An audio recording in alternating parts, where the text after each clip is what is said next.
ইমান ধুনীয়া আমটো দেখিলে একদম খাওঁ খাওঁ লাগি গৈছে পুৰা ৰঙা ৰঙা হৈ আছে নহয় জানো সেন্দুৰীয়া আম একদম মিঠা দেই পুৰা আৰু আজি সেই আমেৰে মই আজি গাহৰি মাংস আম টেঙা দি বনাম আৰু মাংসখিনি মই একদম মছলা নহৰু পিঁয়াজ দি মানে সানি মিক্স কৰি ল'লোঁ তাৰপিছত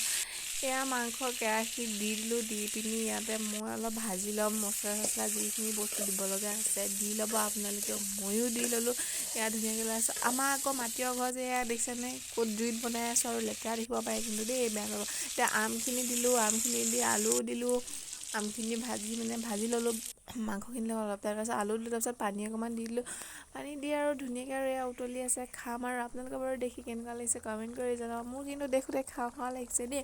আৰু এতিয়া আৰু আমাৰ মাংসখিনি হৈয়ে যাব ৰেডি ডাৱৰীয়া বতৰ যিহেতু খাবলৈতো খুবেই প্ৰিয় মাংস এয়া আমাৰ মাংস ৰেডি আৰু আপোনালোকে বাৰু খাই ভাল পায়নে গাহৰি মাংসটো সকলোৰে প্ৰিয় নহয় জানো আৰু আপোনালোকে কমেণ্ট কৰি জনাব দেই ভিডিঅ'টো চাই কেনেকুৱা পালে এয়া মোৰ মাংস ৰেডি মই খাওঁ আপোনালোকে চাই থাকিব মোৰ ভিডিঅ'বিলাক তেতিয়ালৈকে বাই বাই আকৌ এটা পুনৰ নেক্সট ভিডিঅ'ত লগ পাম বাই বাই